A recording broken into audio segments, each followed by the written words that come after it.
بسم الله. السلام عليكم ورحمة الله وبركاته. وعليكم السلام ورحمة الله وبركاته. إن الحمد لله نحمده ونستعينه ونستغفره ونعوذ بالله من شرور أنفسنا ومن سيئات أعمالنا. من يهده الله فلا مضل له ومن يضلل فلا هادي له. أشهد أن لا إله إلا الله وحده لا شريك له وأشهد أن محمدا عبده ورسوله. قال الله تعالى في كتابه الكريم: يا أيها الذين آمنوا اتقوا الله حق تقاته ولا تموتن إلا وأنتم مسلمون. يا أيها الناس اتقوا ربكم الذي خلقكم من نفس واحدة وخلق منها زوجها وبث منهما رجالا كثيرا ونساء واتقوا الله الذي تساءلون به والأرحام إن الله كان عليكم رقيبا. يا أيها الذين آمنوا اتقوا الله وقولوا قولا سديدا يصلح لكم أعمالكم ويغفر لكم ذنوبكم ومن يطع الله ورسوله فقد فاز فوزا عظيما. أما بعد، فإن أصدق الحديث كتاب الله وخير الهدي هدي محمد صلى الله عليه وسلم وشر الأمور محدثاتها وكل محدثة بدعة وكل بدعة ضلالة وكل ضلالة في النار. معاشر المسلمين والمسلمات، إخوان والأخوات في الله، rahimani wa rahimakumullah. Puji syukur senantiasa kita panjatkan kehadirat Allah Subhanahu wa taala pada kesempatan pagi yang sejuk ini, pagi yang penuh dengan keberkahan ini. Betapa banyak nikmat-nikmat Allah Subhanahu wa taala yang telah diberikan kepada kita semua. Terutama di sini adalah nikmat iman dan nikmat Islam, serta nikmat Allah Subhanahu wa taala masih memperkenankan kita semua untuk bisa berkumpul, duduk bersimpuh, mendengarkan ayat-ayat Allah Subhanahu wa taala dan hadis-hadis Rasulullah sallallahu alaihi wasallam. Ini adalah merupakan nikmat yang sangat luar biasa yang seharusnya kita mensyukurinya. Karena betapa banyaknya seseorang di waktu subuh atau sebelum subuh mereka terfitnah dengan selimutnya. Betapa mereka di sini masih terfitnah dengan tidurnya, sehingga mereka sulit sekali untuk bangun di waktu subuh. Maka alhamdulillah antum semuanya bisa bangun di waktu subuh, hadir di majelis ilmu. Ini adalah merupakan nikmat yang diberikan oleh Allah Subhanahu wa taala kepada kita semua.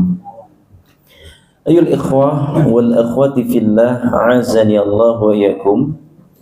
Pada kesempatan pagi hari ini di Sabtu yang kedua, kita akan melanjutkan pembahasan mengenai al-aqidah. Kita sudah sampai pada sumber akidah atau sumber akidah yang benar, sumber akidah yang benar dan manhaj salafus salih dalam mengambil akidah. Di sini al-faslu tsani, di bagian yang kedua atau pasal yang kedua, fi bayani masadiril aqidati wa manhajis salafi fi talqiha.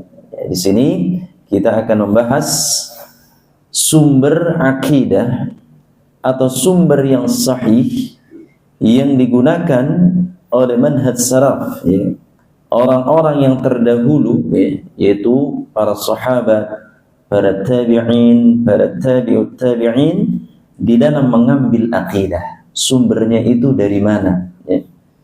Ketika kita berakidah, maka kita harus tahu sumbernya itu dari mana. Landasan atau dasarnya itu dari mana kita mengambil akidah. Jadi ketika seseorang itu memiliki akidah, keyakinan, ya, maka harus tahu keyakinan itu dari mana. Apakah dari ra'yunya sendiri, dari pemikirannya sendiri, dari keyakinannya sendiri tanpa adanya dasar.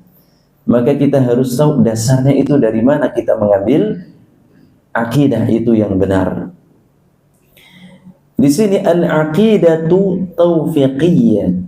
Al-aqidatu taufiqiyyatun, bahwasanya akidah adalah merupakan taufiqiyah. Itu taufiqiyah di sini adalah berdasarkan wahyu, ya, berdasarkan wahyu semata, ya. Jadi tidak berdasarkan pemikirannya sendiri, tidak didasarkan hawa nafsunya sendiri, akan tetapi akidah yang kita pegang, akidah yang kita yakini sekarang ini betul-betul, ya, seharusnya berdasarkan wahyu semata, ya.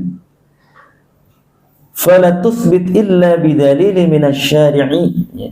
Di sini bahwasanya akidah tidak bisa ditetapkan kecuali dengan dalil syar'i, ya, kecuali dengan dalil syar'i, ya. Akidah tidak bisa ditetapkan kecuali dengan dalil syar'i, ya.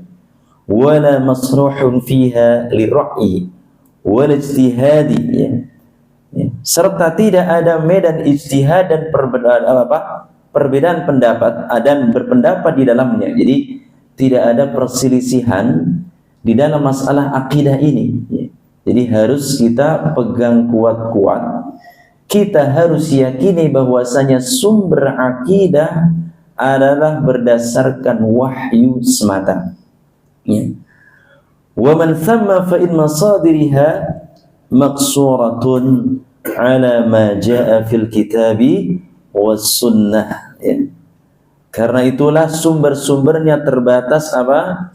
Terbatas pada yang terdapat di dalam Al-Quran dan sunnah Rasulullah sallallahu alaihi wasallam. Jadi sumber-sumber akidah yang sahih, sumber akidah yang benar itu betul-betul harus bersumber dari Al-Quranul Karim.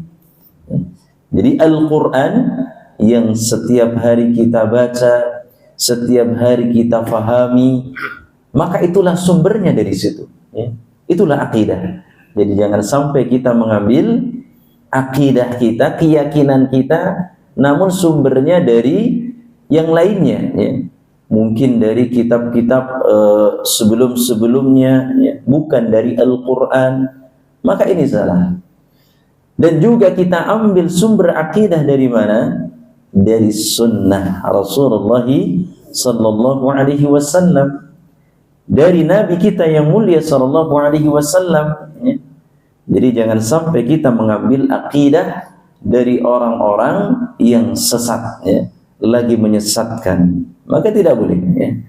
Maka oleh ikhwah wal akhwati fillah, kenapa, ya, kita mengambil akidah di sini dari sumber yang benar, dari Al-Quran dan sunnah Rasulullah sallallahu alaihi wasallam. Li'annahu la ahadun a'lamu billahi wa ma yajib lahu wa ma yanzihu anhu min Allah azza wa jalla, ya. Sebab tidak ada seorang pun yang lebih mengetahui tentang Allah, tentang apa yang wajib baginya dan apa yang harus disucikannya, melainkan Allah subhanahu wa ta'ala itu sendiri. Wala ahadun ba'dallahi a'lamu billahi min Rasulillahi sallallahu alaihi wasallam, ya. Dan tidak ada seorang pun sesudah Allah yang lebih mengetahui tentang Allah subhanahu wa ta'ala selain Rasulullah sallallahu alaihi wasallam. Jadi Rasulullah sallallahu alaihi wasallam lah yang paling mengetahui tentang Allah Subhanahu wa taala. Rasulullah sallallahu alaihi wasallam yang mengetahui tentang risalahnya. Maka siapa lagi yang akan kita ikuti Bapak Ibu ya, untuk meluruskan akidah ini kecuali kita mengikuti Rasulullah sallallahu alaihi wasallam. Jangan sampai kita mengikuti, apalagi sampai mengikuti ya nabi-nabi palsu ya. Setelah sepeninggal Nabi sallallahu alaihi wasallam, mereka mengikuti ya orang-orang yang sesat lagi menyesatkan, ini bahaya. Maka hendaknya kita mengikuti Rasulullah sallallahu alaihi wasallam sebagai apa? Sebagai sumber akidah. Bagaimana Rasulullah sallallahu alaihi wasallam berakidah, bagaimana Rasulullah sallallahu alaihi wasallam mentauhidkan Allah Subhanahu wa taala, maka kita ikuti beliau sallallahu alaihi wasallam, dan kita tidak boleh mengikuti selain beliau sallallahu alaihi wasallam. Maka ayul ikhwah wal akhwati fillah, apabila kita mengaku cinta kepada Allah, maka kata Allah Subhanahu wa taala ya, disebutkan di dalam surah Ali Imran ayat yang ke-31 ya. Allah Subhanahu wa taala berfirman, "Qul in kuntum tuhibbunallah fattabi'uni yuhibbukumullah wa yaghfir lakum dzunubakum wallahu ghafurur rahim." Qul, katakanlah wa Muhammad, qul in kuntum tuhibbunallah, katakanlah wa Muhammad ya, jika kamu betul-betul mencintai Allah ya. Kalau cinta kita kepada Allah, atau kalau kita cinta kepada Allah ya, cintanya tidak palsu ya, cintanya tidak hanya sebatas di mulut saja ya. Kadang-kadang ada orang yang cinta kepada Allah. Maka kata Allah Subhanahu wa taala, katakanlah apabila kamu mencintai Allah, fattabi'uni, maka apa? Ikutilah aku ya. Untuk mengikuti siapa? Mengikuti Rasulullah sallallahu alaihi wasallam ya. Fattabi'uni yuhibbukumullah wa yaghfir lakum dzunubakum, niscaya Allah akan mencintaimu ya. Wa yaghfir lakum dzunubakum, dan akan mengampuni kesalahan-kesalahan dan dosa-dosamu. Wallahu ghafurur rahim, dan Allah Maha Pengampun lagi Maha Penyayang. Maka ini Bapak Ibu ya. Jadi kalau kita cinta kepada Allah, berarti konsekuensinya kita harus mengikuti siapa? Rasulullah sallallahu alaihi wasallam, terutama dalam pengambilan akidah. Ya, jangan sampai kita ngaku cinta kepada Allah, ternyata enggak mengikuti Rasul, enggak mengikuti sunnah Rasulullah sallallahu alaihi wasallam. Niku klaim tuh Bapak Ibu ya. Itu salah ya. Maka kalau kita ngaku cinta Allah, cinta Rasul, ya sudah, ikuti apa yang Rasulullah sallallahu alaihi wasallam tetapkan, apa yang Rasulullah sallallahu alaihi wasallam ajarkan, ya udah kita ikuti ya. Jadi jangan sampai menyelisihi sunnah Rasulullah sallallahu alaihi wasallam dalam mengambil akidah, sumber akidah, dan juga dalam bermuamalah yang lainnya. Ayol ikhwah wal akhwati fillah, azani Allah wa iyyakum. Wa lihadza kana manhaj as-salaf as-salih wa man tabi'ahum fi talqi al-aqidati maqsuran 'ala al-kitab was-sunnah. Dan itulah yang di mana para generasi, para salafus salih, generasi orang-orang terbaik umat ini ya. Jadi generasi salafus salih di sini adalah, salaf di sini artinya orang-orang dulu Pak ya, orang-orang zaman dahulu. Siapa orang-orang zaman dahulu? Para sahabat di sini, orang-orang dulu di sini, para sahabat, para tabi'in, para tabi'in ya. Generasi sahabat, generasi setelah para sahabat ya generasi para tabi'in, kemudian tabi'ut tabi'in, orang-orang yang mengerti tabi'in, maka inilah generasi para salaf ya, yang salih. Karena belum tentu ya salaf di sini orang-orang terdahulu tidak semuanya salih, Pak. Ya. Contohnya siapa, Pak? Orang-orang yang hidup pada zaman sahabat, zaman Rasulullah SAW, siapa, Pak? Abu Lahab, Abu Jahal. Mereka orang saleh enggak, Pak? Enggak, belum tentu. Ya. Maka dikatakan salafus salih adalah orang-orang terdahulu yang salih. Ya, maka dikatakan juga ya, mohon maaf mungkin orang-orang yang sepuh di sini, orang-orang sepuh ini generasi salaf dulu ya, yang pertama tinggal di sini ya, contohnya tahun berapa Pak? 80-an. Wah, berarti dia generasi salaf. Kenapa? Generasi orang-orang terdahulu ya. Ya, berbeda dengan kita generasi sekarang, anak-anak muda ya. Maka inilah ikhwan. Ya, generasi salaf adalah generasi orang-orang terdahulu as-salih yang salih, yang taat kepada Allah Subhanahu wa taala. Maka generasi salaf orang-orang terdahulu mereka pun mengikuti, mengambil akidah hanya sebatas adal kitabi was sunnah. Mereka mengambil akidah sebatas apa? Dari Al-Qur'an dan hadis-hadis Rasulullah sallallahu alaihi wasallam. Itu sumber akidah yang harus kita pegang, yang harus menjadikan landasan, menjadikan dasar dalam kehidupan kita sehari-hari ya. Ya, jadi jangan sampai kita mengambil sumbernya dari sumber yang enggak jelas, yang enggak benar ya, yang mereka ya mengaku ada nabi setelah Nabi Muhammad SAW, maka akidahnya rusak, nggak ada. Tidak ada nabi setelah Nabi SAW.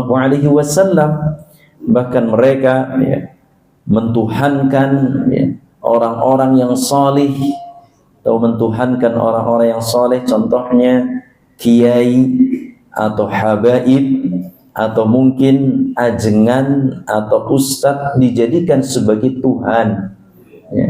Ada juga orang-orang yang menganggap bahwasanya kiai habib itu sebagai Tuhan, sampai apa Pak?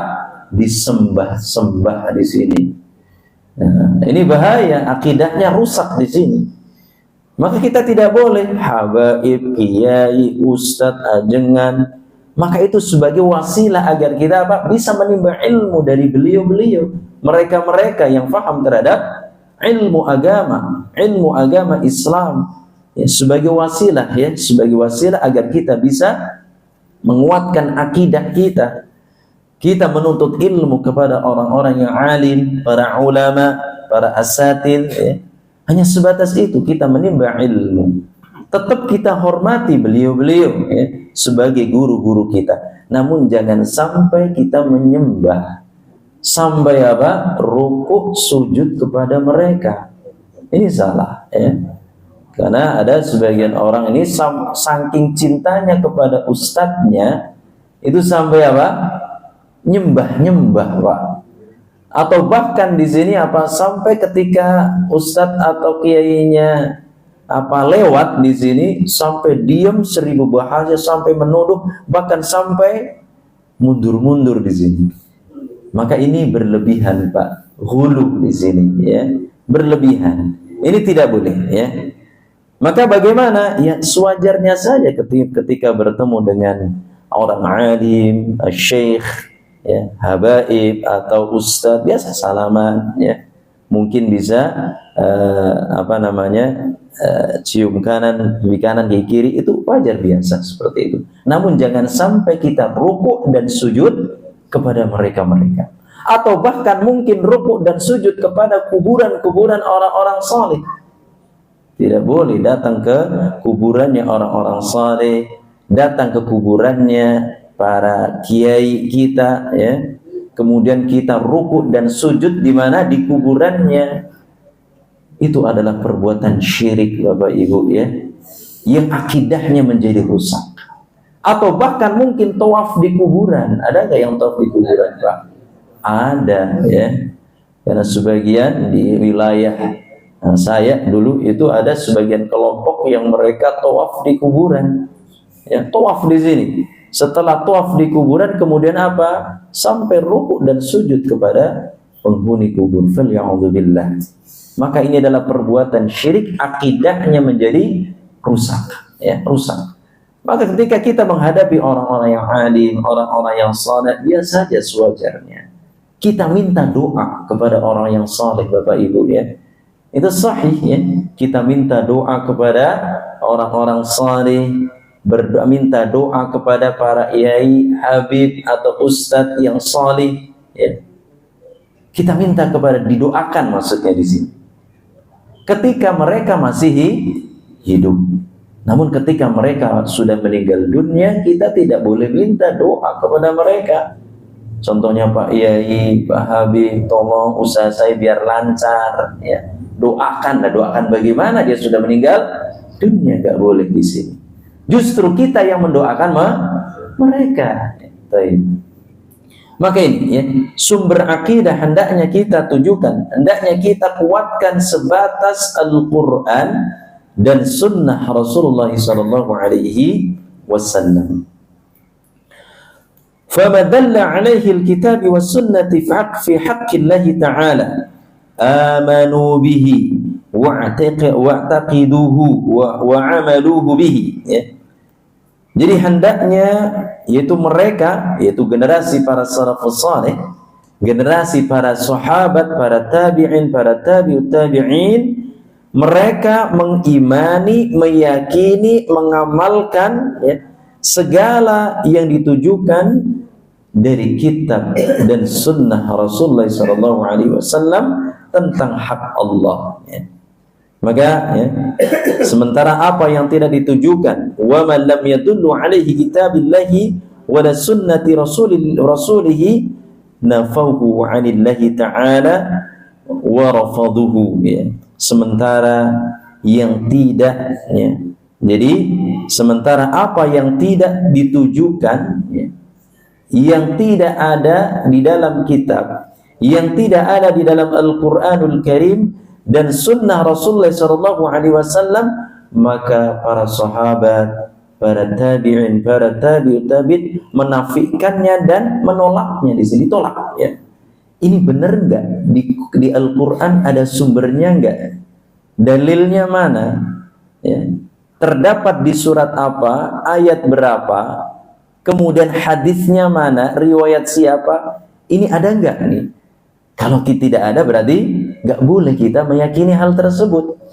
Ada nggak kira-kira dalilnya ketika datang ke kuburan orang-orang soleh kemudian kita minta kepada kekuburan orang soleh? Ada nggak seperti itu? Nah, kita cek di sini, ya. Kita harus hidup dalam harus kritis di sini. Jangan sebatas ikut-ikutan saja, ya. Mereka nyembah kepada kuburan, wah ikut, ya. Mereka percaya terhadap hal-hal yang mistik, contohnya di sini apa? Keris kebu Kiai Slamet. Nah, tahu kebu Kiai Slamet enggak, Pak? Antum pernah kesana enggak? Nah, ini posisinya di Solo, ya. Barusan saya kesana, Pak, kemarin, ya. Hari apa? Senin, ya. Nah. Saya diajak muter-muter sama kakak saya. Jadi habis dari Keraton Solo, Masya Allah. Hanya sebatas apa? Sebatas melihat seperti apa sih? Nah, sebatas apa sih kebu-kebu yang dielu-elukan, dikeramatkan, ya. Saya ke keratonnya, Masya Allah. Oh, seperti ini, seperti ini. Nah, kemudian kebu di sini disiapkan tempat tersendiri yang hal tersebut diiring, diarak, yang menjadikan bahwasanya kerbau ini mendatangkan rahmat, kerbau ini mendatangkan apa? Mendatangkan maslahat dan mudarat. Sehingga banyak orang-orang ini berebutan mengiringi kerbau tersebut, ya. Maka ini, ya, ini adalah perbuatan, Masya Allah. Kemarin anak baru biasa saja diajak keliling ke kota Solo. Ya enggak, no. Hanya sebatas tahu, seperti ini, Masya Allah. Kita hanya beristighfar saja, Pak. Sampai kerbau saja, ya Pak, diagung-agungkan. Dan mereka mengikutinya. Hanya sebatas apa? Ikut-ikutan. Coba kalau kita cek, ada enggak ya kerbau di sini harus diagung-agungkan di Al-Quran? Ada enggak? Di hadis ada enggak? Rasulullah SAW dan para sahabatnya di sini pernah enggak ngiring kebo sampai kepala kerbau tersebut kepala kerbau tersebut dilempar ke lautan supaya apa? Hasil lautnya di sini atau hasil ikannya itu melimpah ruah. Ada enggak? Enggak ada. Ini adalah merupakan perbuatan syirik ya, yang harus kita hindari. Maka para sahabat, para tabi'in yang tidak ada sumbernya dari Al-Quran dan Sunnah, mereka menafikan dan menolaknya. Enggak, saya tidak mau melakukan hal seperti ini. Kenapa? Karena dalam Al-Quran dan hadis enggak ada contohnya dasnganten. Nggih Bapak Ibu. Jadi segala sesuatu yang tidak ada sumbernya dari hadis, yang tidak ada sumbernya dari Al-Quran, maka kita tolak. Nggak bisa.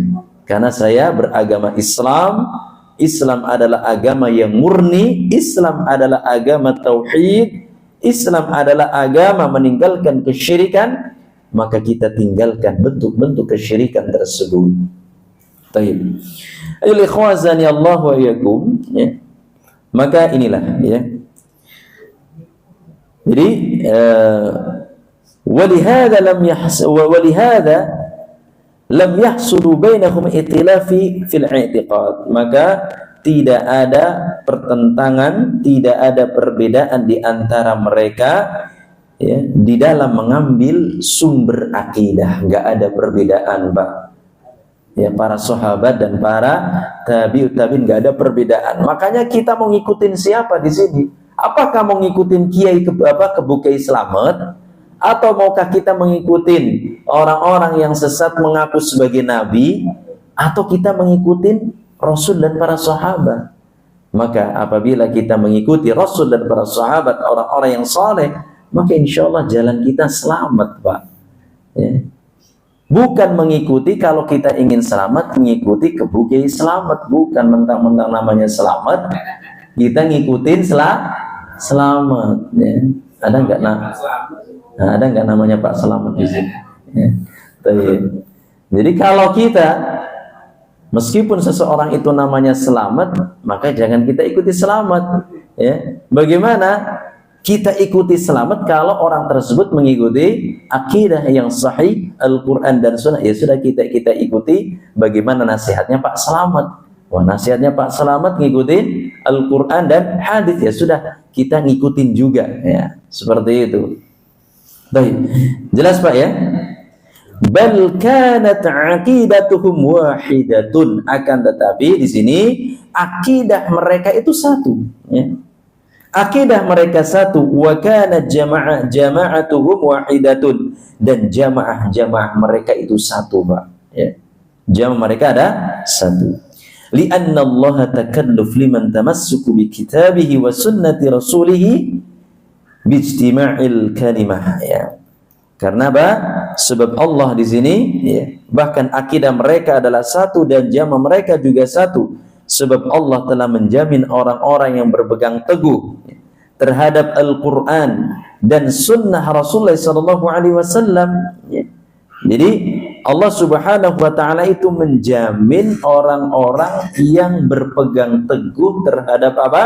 Al-Quran dan Sunnah Rasulullah SAW sebagai sumber akidah yang sahih. Allah akan jamin di sini.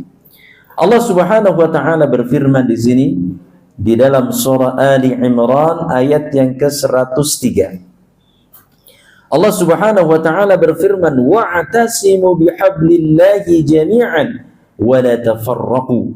Dan berpeganglah kamu semuanya kepada tali Allah dan jangan kamu bercerai-berai. Ya, enggak boleh kita bercerai-berai. Ya, berpegang terhadap tali Allah, yaitu apa? Al-Qur'an dan Sunnah. Udah, sumbernya itu Al-Quran dan Sunnah. Ada nggak dalil di dalam Al-Quran? Ada nggak dalil dalam kitab Allah wa Sunnah? Ada nggak? Kalau ada, kita ikuti dan kita amalkan. Kalau nggak ada, Jangan sampai kita mengikutinya atau kita mengamalkannya. Ada nggak dalilnya? Ada nggak sumbernya? Baik, maka kita harus pegang kuat-kuat di sini. Wa'tasimu bihablillah. Jangan dan berpegang teguhlah kamu kepada tali Allah, yaitu agama Allah yang di situ sumbernya Al-Qur'an dan Sunnah. Ya, wala tafarraqu, dan janganlah kalian bercerai-berai. Ya, senangnya orang itu bercerai-berai, Pak. Mengandalkan apa? Ra'yunya, mengandalkan hawa nafsunya. Oh, saya ini paling benar. Saya ini paling seperti ini, seperti itu, enggak boleh. Ya, kebenaran di sini apa? Kebenaran yang berpijak pada Al-Qur'an dan hadis-hadis Rasulullah sallallahu alaihi wasallam. Maka alhamdulillah di masjid yang sama-sama kita cintai ini mengkaji, di situ ada tafsir Al-Qur'an, ya. Antum hadiri, antum kaji. Kemudian di sini ada hadis, ya. Mengkaji hadis Arba'in Nawawi, ya. Itu salah satu sumber Islam, ya, yang harus kita gali dan kita amalkan di sini.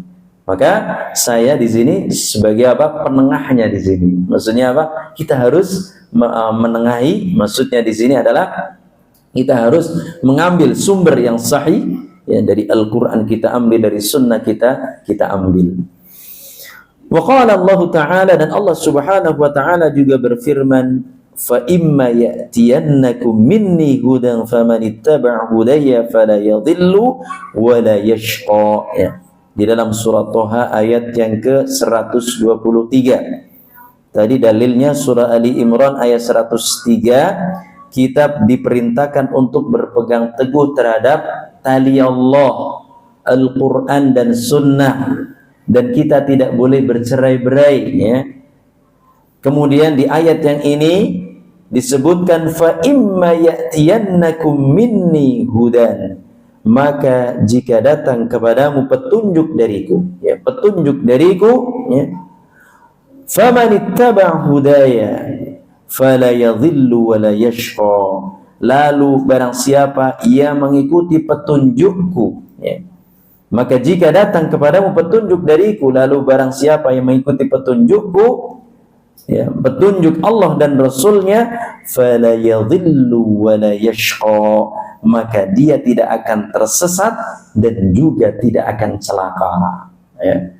Kalau orang-orang ikutinnya orang-orang yang sesat, maka dia akan celaka.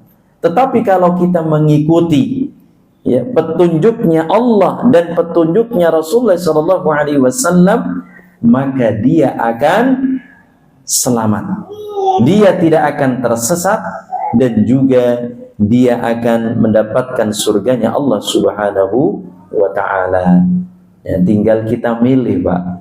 Jadi setiap kita hidup di dunia itu ada pilihan. Ada pilihan, ada kanan, ada kiri, ya. Kita tinggal milih mau kanan atau kiri. Kalau kanan, jalan yang selamat, ya, jalannya para sahabat, para tabi'in, para tabi'ut tabi'in yang menuntun kita ke dalam surga. Sebelah kiri jalannya orang-orang yang tersesat. Silakan milih mau yang mana, mau surga atau neraka. Nah, tinggal pilih di sini.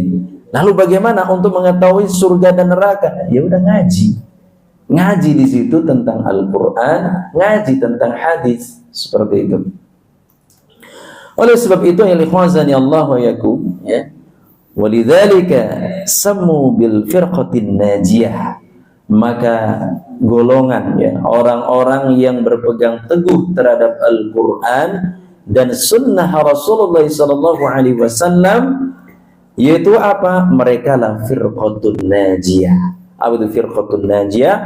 Golongan yang selamat, golongan yang sukses, golongan yang berhasil. Li'anna an-nabiy sallallahu alaihi wasallam syahida lahum bin najah. Karena Nabi kita yang mulia sallallahu alaihi wasallam bersaksi bahwa mereka lah yang selamat, ya. Mereka selamat hina akhbara biftiraqil ummati ila 73 firqatan. Karena apa? Karena golongan di sini, ya, sebab Rasulullah sallallahu alaihi wasallam bersaksi bahwasanya mereka lah yang selamat ketika mengabarkan bahwasanya umat ini terpecah belah menjadi berapa golongan, Pak? 73 golongan, Pak. Jadi umatnya Nabi Muhammad SAW terpecah-pecah jadi 73 golongan, Pak. Ya. Ada aliran Syiah, ya. Ada di sini aliran-aliran di sini aliran-aliran sesat yang lainnya, ya. Syiah, Rafidhah, kemudian ada lagi yang hanya sebatas mengaku percaya kepada Al-Quran saja, tidak percaya kepada hadis. Ada juga orang yang mengaku percaya kepada hadis saja, tidak percaya terhadap Al-Quran. Ada juga seperti itu. Dan ada juga yang mereka menganggap bahwasanya ada nabi setelah Nabi Muhammad SAW. Ada juga mereka mengambil kitab tazkirah, ya. Ya, maka ini adalah golongan terpecah-pecah menjadi 73 golongan, Pak. Nah, kullaha finnar ila wahidatun, semuanya itu masuk dalam api neraka illa wahidah, kecuali satu, Pak, ya. Kecuali satu, yaitu siapa? Ma ana alaihi al-yawma wa ashabi, ya. Maka ya, hanya satu golongan yang selamat. Hum man kana ala mithli ma ana alaihi al-yawma wa ashabi. Mereka adalah orang-orang yang berada di atas ajaran yang sama dengan ajaranku pada hari ini dan para sahabatku di sini. Yang selamat siapa, Pak? Orang-orang yang masih murni berpegang teguh terhadap Al-Quran dan Sunnah, mengikuti para sahabat, para tabi'in, para tabi'in sampai sekarang, ya.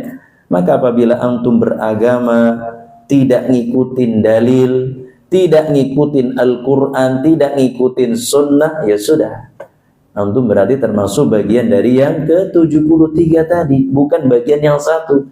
Tetapi kalau antum dalam beribadah ngikutin Al-Quran, Al-Quran memerintahkan kita untuk sholat 5 waktu bagi laki-laki di masjid, ya, maka antum ikuti terus setiap harinya sholat berjamaah di masjid, insya Allah akan selamat. Kalau perempuan di sini diperintahkan Allah Subhanahu wa taala untuk menutup auratnya, memakai jilbab, ya, kemudian memakai selama dalam kehidupan sehari-harinya, maka akan selamat di sini. Ketika kita sebelum sholat ada sholat sunnah, ba'diyah, qabliyah, antum ikuti, maka akan selamat di sini. Yang mengikuti sunnah Rasulullah SAW, ini yang sunnah, ya, yang sunnah. Belum tadi yang qabliyah, ba'diyah kan sunnah. Kewajiban kita harus kita jalankan, jangan sampai kita tidak menjalankannya. Shaum Ramadan, Allah Subhanahu wa taala memerintahkan untuk shaum Ramadan di dalam surah Al-Baqarah ayat 183. Ya ayyuhalladzina amanu kutiba alaikumusiyam kama kutiba alal ladzina min qablikum la'allakum tattaqun. Maka antum shaum di bulan Ramadan berarti mengikuti Al-Qur'an, ya. Ya. Kemudian bagaimana sunnahnya shaum Ramadan dijelaskan oleh Rasulullah SAW, ya. Bagaimana beliau SAW puasa dari mulai kapan? Terbit fajar sampai tenggelamnya matahari, ya. Maka beliau SAW ajarkan, ya. Maka kita ikuti, kita mengamalkannya, berarti kita mengamalkan Al-Quran dan Sunnah. Namun apabila kita menjalankan saum, baik saum sunnah maupun saum wajib, saya puasanya seenaknya sendiri, pokoknya saya bukanya nanti jam 7 malam atau setelah selesai tarawih, berarti nggak ngikutin sunnah. Amalannya tertolak di sini, sia-sia dia dalam melaksanakan amalannya di sini. Berarti dia tidak mengikuti sunnah Rasulullah SAW. Ayol ikhwah wal akhwati fillah azani Allah wa yakum. Maka ya, waqad waqa'a masadiq ma akhbarahu bihi sallallahu alaihi wasallam, maka kebenaran sabda Nabi sallallahu alaihi wasallam tersebut telah terbukti ketika sebagian manusia membangun akidahnya di atas landasan selain kitab dan sunnah. Terbukti orang-orang yang berakidah namun landasannya bukan Al-Quran, bukan hadis-hadis Rasulullah SAW, maka apa? Adallu wa adallu, mereka sesat lagi menyesatkan. Maka ayol ikhwah wal akhwati fillah azani Allah wa yakum, Jangan sampai ya kita mengambil sumber akidah dari yang tidak benar. Kita mengambil hukum dari hukum-hukum yang tidak benar. Maka hendaknya kita mengambil sumber akidah ini dari Al-Quran dan hadis-hadis Rasulullah sallallahu alaihi wasallam. Baik Bapak Ibu yang dimuliakan Allah Subhanahu wa taala, ini mengenai sumber akidah yang benar sebagaimana para sahabat, para tabi'in, para tabi'in mereka mengambilnya dari Al-Quran dan sunnah Rasulullah sallallahu alaihi wasallam. Maka kita pun mengikuti mereka. Jangan sampai kita mengikuti golongan yang 72, tetapi kita mengikuti yang satu, al-jamaah. Ahlus sunnati wal jamaah. Ahlus sunnah wal jamaah di sini apa? Ahlus sunnah, mengikuti sunnah Rasulullah sallallahu alaihi wasallam. Ya, Al-Quran dan sunnah Rasulullah sallallahu alaihi wasallam sebagai pijakan dalam hidup kita.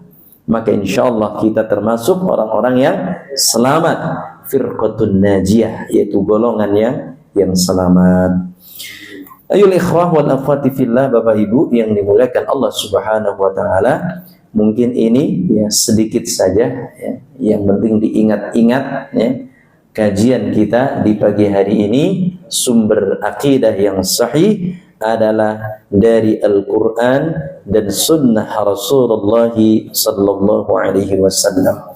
Selanjutnya kita interaktif, tanya jawab, silakan. Mana nih? Nah, Pak Agus sudah pernah. Bapak silakan Pak. Nanti Pak Agus. Monggo Pak. Waalaikumsalam warahmatullahi wabarakatuh. Nggih. Oh nggih.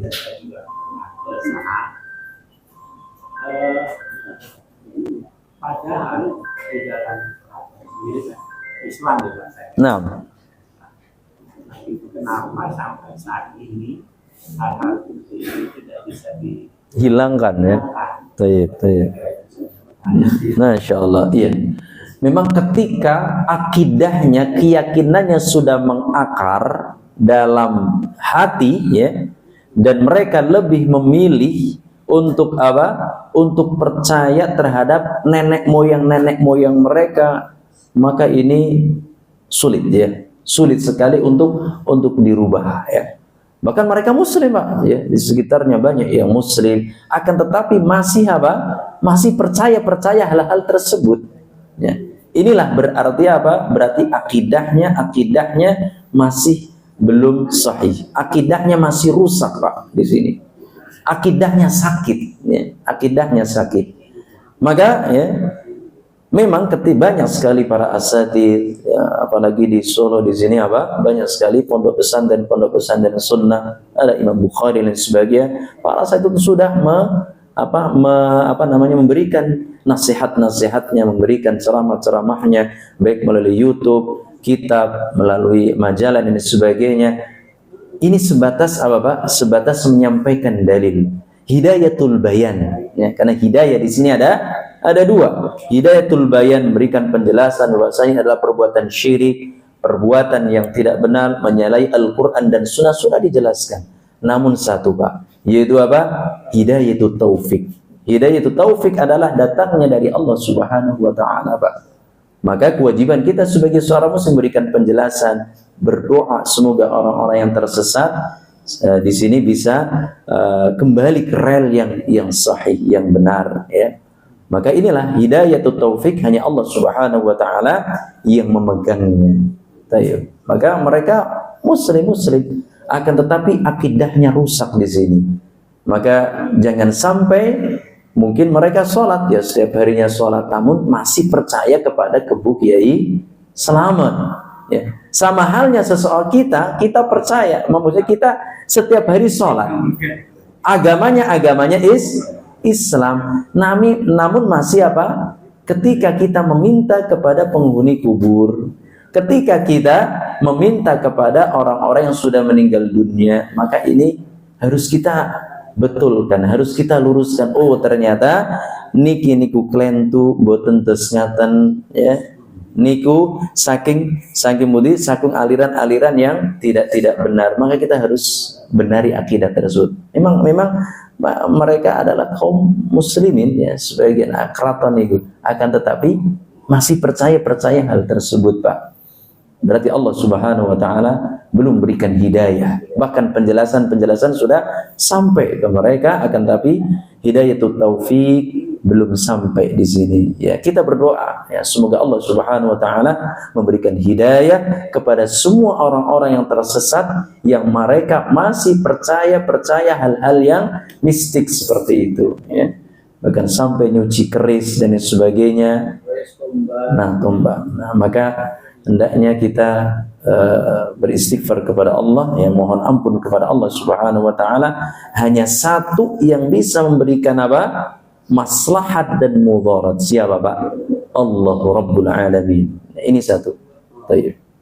Jadi seperti itu, Pak, kondisinya. Memang betul. Baik. Lanjut.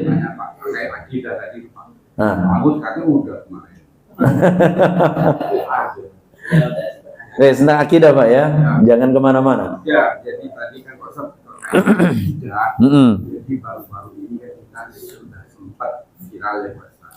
Bahwa imam besar dari Masjid Istiqlal Dawo bahwa dia itu sudah mengikuti Al-Quranul Karim, bahwa statement beliau bahwa semua agama itu sama. Itu baik.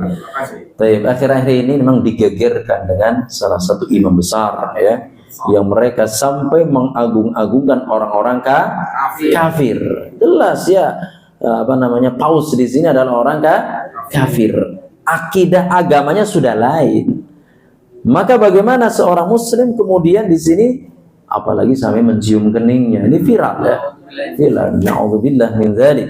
Dan alhamdulillah dari MUI sudah menegaskan, sudah menegur. Maka orang-orang yang seperti ini ya, orang-orang yang apabila orang kafir kemudian dielu-elukan, dipuji, dicium keningnya, bahkan dihormati betul-betul ya. Bahkan di sini mereka mengaku bahasanya semua agama sama, faliya'udzubillah. Maka ini bisa sampai menjadi pembatal keislaman. Islamnya menjadi batal di sini. Ya. Kalau sampai di sini apa? Mengelu-elukan, bahkan mengatakan bahwasanya agama ini sama ya, agama itu sama ya. Enggak agama Islam, enggak agama Kristen, enggak agama Katolik, semuanya sama. Lalu bagaimana dengan dalil inna dina indallahil Islam? Sesungguhnya agama di sisi Allah yang diridhai oleh Allah hanya satu, itu apa? Islam ya. Islam udah satu. Setelah Nabi SAW diutus oleh Allah Subhanahu wa taala untuk membenarkan akidah umat ini ya, khalas, tidak ada agama selain Islam ya. Maka apabila seseorang setelah Nabi SAW diutus kemudian mereka masih meyakini dengan Injil, dengan Taurat, dengan Zabur, maka dia bukan Islam ya. Karena Islamnya Nabi Isa alaihissalam, agama Nabi Isa, Nabi Daud, semuanya adalah Islam semuanya. Namun ajarannya di sini kita tidak boleh mengikuti ajarannya Nabi Isa. Kenapa? Karena sudah ada kitab sendiri kita, yaitu ada apa? Al-Quran. Nah, sudah disempurnakan di dalam kitabullah, yaitu Al-Quran. Maka apabila seseorang di sini ya, mereka masih menyembah kepada ya, Tuhan Yesus dan sebagainya, maka dia kafir. Lalu bagaimana? Kita tidak boleh tasyabbuh. Apa itu tasyabbuh? Menyerupai mereka. Bahkan mungkin ya seperti yang kita lihat ya di YouTube, di TV, subhanallah, ini sangat mengkhawatirkan. Dan orang-orang seperti itu maka hendaknya jangan sampai di garda terdepan, apalagi ini masjid terbesar, Masjid Istiqlal, imam besar, akan tetapi kelakuannya dan tingkah lakunya di sini adalah munafik di sini. Faliya'udzubillah. Maka jangan sampai kita tertipu dengan omongan-omongan mereka. Ya, jangan sampai kita kena subhatnya imam besar tersebut, karena bahaya. Dan alhamdulillah dari UI sudah memperingatkan, bahkan ini bisa sampai derajat apa? Mengeluarkan Islam dari Islam, sampai keluar dari Islam dia. Ini sebagai jangan apa? Sampai derajat bisa murtad, Pak. Keluar dari agama Islam. Meskipun mereka berdalil di sini apa? Menurut Al-Qur'an dan hadis. Nah, inilah mereka berdalil dari Al-Qur'an dan hadis, namun tidak dipahami oleh orang-orang yang saleh. Jadi akhirnya seperti itu, menganggap semua agama sama, ya. Kenapa? Apalagi menteri agama juga mendukung. Nah, ini bahaya.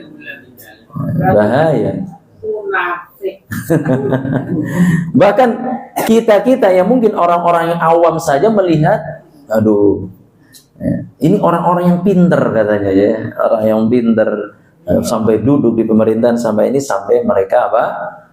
Menyetujui hal tersebut. Kalau seandainya ada orang-orang kafir datang ke kita, ya, ke negara kita, silakan, kita bebas, ya, datang. Namun kalau sampai di sini mengeluh-elukan, mencium keningnya, mengagung-agungkan, maka ini bisa jatuh kepada, yaitu keluar dari Islam di sini. Maka ini hal yang harus kita waspadai, Bapak Ibu, ya. Ketika ada fenomena-fenomena seperti ini, maka langsung kita apa di sini bertanya, ya, dan langsung kita di sini menggali, ya, ini sahih atau enggak, benar atau enggak, ya, sebagaimana ada pertanyaan masuk juga seperti sama pertanyaan Bapak tadi, ya. Baik, ada lagi, silakan. Nah, silakan, nanti baru Pak Agus terakhir. Mirip, ya. Baik. Sejauh mana sikap kita, akhlak kita ketika berhadapan dengan simbol-simbol kesyirikan. Nah, maksud saya mungkin ada contoh Rasulullah atau sahabat ketika berhadapan dengan pemuka-pemuka orang sikap baik. Seperti apa itu? Sikap kita ketika ada pemuka-pemuka agama lain, maka tetap, ya, kita tidak boleh di sini memerangi mereka, nggak boleh, ya. Kita tidak boleh memerangi mereka, bahkan membunuh mereka, nggak boleh, ya. Kenapa? Karena mereka, ya, contohnya di sini di negara kita Indonesia, ya, ada beberapa agama, ada pemuka-pemuka di situ, maka sikap kita tidak boleh membunuh mereka, tidak boleh memerangi mereka, karena mereka adalah kafir yang dilindungi oleh pemerintah, contohnya seperti itu. Maka bagaimana sikap kita selanjutnya? Maka tetap, ya, kita ketika mungkin bertemu, ya sudah, kita melakukan sikap kita baik, ya, terhadap mereka, ya. Baik di sini tunjukkan akhlak yang baik, ya. Ya, yaitu tunjukkan akhlak yang baik, biasa bertanya, menegur, ya, tidak jauh halnya dengan tetangga-tetangga kita yang non-muslim, gitu, ya. Maka kita tetap menegur, menyapa, ya, senyum dari mereka, tunjukkan akhlak yang baik. Namun kalau sudah menyangkut sampai akidah, maka sudah, ini lakum dinukum waliyadin. Contohnya diundang untuk perayaan-perayaan Natal, perayaan-perayaan mereka, Isa Al-Masih dan sebagainya, atau perayaan Nyepi dan sebagainya, maka kalau sikap kita harus betul-betul kuat akidah kita, jangan sampai kita nyemplung ke agamanya mereka, ya. Jadi tidak boleh, ya, kita ikut-ikutan agamanya mereka, apalagi sampai di sini berlebih-lebihan mengagung-agungkan mereka, ya. Tayyib. Mengagung-agungkan orang-orang muslim saja ini tidak boleh, apalagi orang-orang kafir di sini. Jadi mengagung-agungkan di sini sampai disembah, rukuk, sujud kepada mereka pun tidak boleh, apalagi ini orang-orang kafir. Wallahu a'lam bishawab. Ada lagi? Satu aja, tak? Cukup, ya, satu. Pertanyaannya singkat aja. Mengapa muncul berbagai aliran dalam memahami akidah, ya? Mengakibatkan aliran satu dengan aliran yang lain itu saling berseteru, gitu kan? Baik, karena di sini mereka tidak berpegang teguh terhadap Al-Quran dan Sunnah yang sahih yang dipahami oleh generasi para sahabat.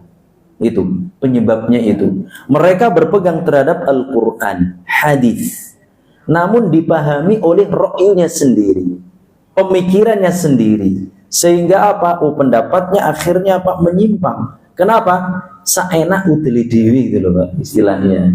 Semaunya sendiri dalam memahami Al-Quran, semaunya sendiri dalam memahami hadis-hadis Rasulullah SAW. Lalu bagaimana agar kita tidak terpecah seperti itu? Ya sudah, Al-Quran dan Sunnah kita fahami oleh generasi para sahabat.